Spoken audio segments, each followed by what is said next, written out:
저는 올해 꼭 굳이 보지 말아야 될 그 두 장면이 기억이 납니다. 어떤 제가 이상한 경험을 했냐면요.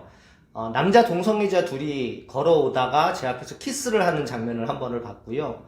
또 배가 좀 부른 이제 임신을 한 것으로 충분히 추정이 가능한 여자분이 담배를 피우는 것을 제가 봤거든요.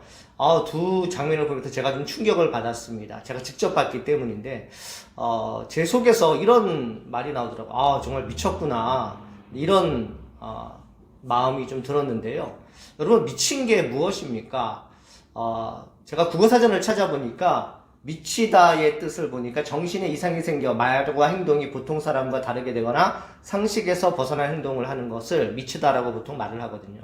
근데 기독교인의 입장에서 비기독교인이 기독교인을 봤을 때 미쳤다라고 말할 수 있는 것은, 우리는 보이지 않는 하나님을 섬기고요, 예수님을 따르고 성령님을 의지하는 사람들이기 때문에 교리적으로 충분히 그럴 수 있고요. 예수님이 하신 말씀, 왼밤을 맞으면 오른밤을 돌려대고 또 나를 저주하는 자들을 위해서 축복하라, 이런 말씀을 듣고 실천을 하기 때문에 많은 사람들에게도 좀 이해가 안 되는 그러한 사람들로 비춰질 수 있을 것 같습니다.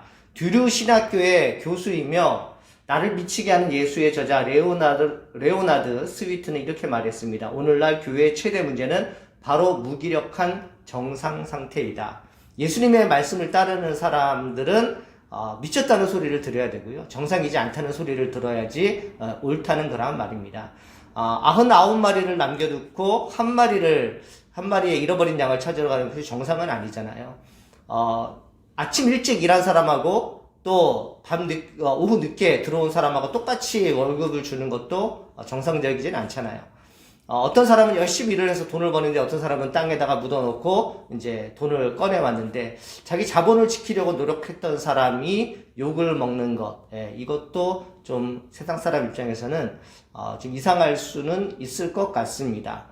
오늘 사도 바울이 그런 비정상적인 사람이었거든요. 예수에 미친 사람이었습니다. 오늘 본문을 보시면은 사도 바울이 재판장에서 헤롯 아그리빠와 또 베스도 총독 앞에서 이제 변명을 하는 그런 내용들이 나오는데요. 사도 바울은 자기의 간증을 얘기하면서 이렇게 말을 합니다. 오늘 본문에 23절 말씀 보시면, 그리스도가 고난받으실 것과 죽은 자 가운데서 먼저 다시 살아나사 이스라엘과 이방인들에게 빛을 전하시리라 함이니이다.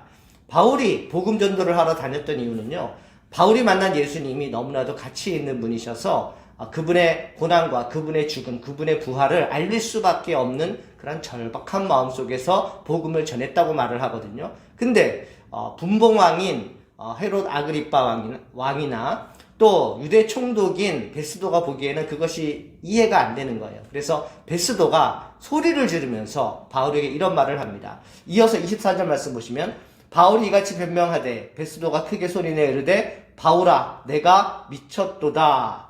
너가 참 미쳤구나, 미친 짓을 하는구나, 이렇게 말을 하거든요. 바울은 정말 미쳤습니다. 예수님께 미쳤어요.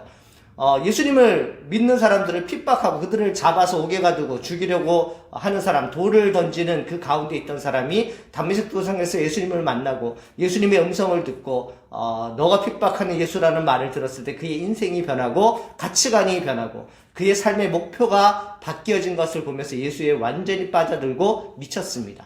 그러면서 바울이 미치면서 한 행동이 있습니다. 무엇일까요? 전도하러 나갔습니다. 선교하러 나갔습니다.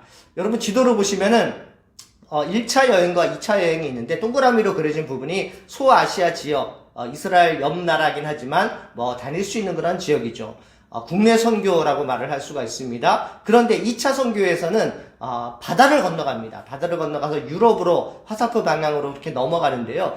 바울이 그 맞아 죽을 뻔한 그 유대인들의 핍박과 그 고난 가운데에서도 목숨을 걸고 전도할 수 있었던 이유는 바로 예수님에게 미쳤기 때문입니다. 예수님께 미친 사람은요, 자기 자신을 버리고요, 그리고 시간을 쓰고 또 돈을 쓰고 또 자기 육체를 써서 내가 만난 예수님을 다른 사람들에게 증거하는 바로 그러한 사람입니다. 우리도 예수님을 따르는 사람이라면 바울처럼 미쳤으면 좋겠습니다. 미치면 뭐 한다고 그랬죠? 전도한다고 했죠. 제 1차 전도 주간을 잘 마치고 2차 전도 주간인데요. 여러분, 우리는 바울처럼 우리 생업을 다 바쳐서 시간을 다 바쳐서 전도하기는 어렵습니다. 그러나 전도 주간만이라도 나가서 1시간 전도할 때, 1시간 반 이렇게 전도할 때 정말 힘을 다 쏟아서 전도했으면 정말로 좋겠습니다. 사도 바울의 마음을 품고 예수님을 사랑하는 마음으로 영혼 구원의 마음을 품고 전도할 때 하나님께서 우리에게 참 미소 지으면서 충성될 일꾼이라고 말씀하실 것 같습니다. 어떤 사람은 이렇게 말해요. 국내 전도가 필요하다. 왜 등잔 밑이 어둡다. 우리도 어려운 사람이 많은데 왜 해외에 나가서 전도를 하느냐. 이런 사람도 있고요. 또 어떤 사람들은 국내에는 믿을 만한 사람 다 믿었다. 같은 시간과 같은 돈이면 해외에 나가면 더 많은 사람들을 구원할 수 있는데 왜 해외로 안 나가냐. 그래서 국내 전도를 더 중요시하는 사람, 해외 선교를 더 중요시하는 사람 다 있는데요. 저는 이렇게 말하고 싶습니다. 따지지 말고 돕자. 다 주님의 자녀들이다. 뭘 따지냐. 국내 전도건 해외 선교건 가리지 않고 그렇게 전도하고 선교했으면 좋겠습니다. 저희 교회가 그동안 계속 해외 선교를 못했었는데요. 코로나로 인해서 내년도에 다시 계획을 하고 시작합니다. 제가 어게인 필리핀 2023 이렇게 붙였는데요. 내년 2월 달에 여러분 필리핀으로 선교 여행을 갑니다. 여러분 많이 지원해 주셔서 많은 분들이 그곳에서 믿지 않는 사람들에게 복음을 전하며 우리가 만난 예수님을 증거하는 그러한 시간이 되기를 간절히 소망합니다.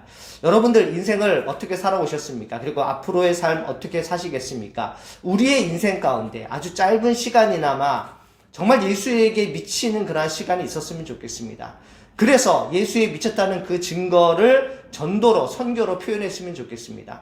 여러분들 일생 가운데 얼마만큼은 정말 전도에 힘쓰고 정말 선교에 힘쓰는 그러한 시간이 있어야 되지 않겠습니까? 내가 예수님을 만나고 예수님이 나를 구원해 주시고 내가 예수님으로 말미암아 새로운 삶을 살고 있는데 내 짧은 인생 가운데 어느 일부분은 예수에 미치는 시간이 꼭 되시기를 주님의 이름으로 축복합니다. 내 인생에 예수에 미친 시기가 있기를 바랍니다. 하나님 아버지 감사합니다. 전도 주간을 맞이하여 바울처럼 주님의 마음을 가지고 전도하기를 소망하고 예수에게 미쳐서 전도하기를 주님 소망하오니 하나님 우리를 사용하여 주시옵소서. 우리 마음에 뜨거운 하나님의 마음을 허락하여 주시옵소서. 예수님의 이름으로 기도합니다. 아멘.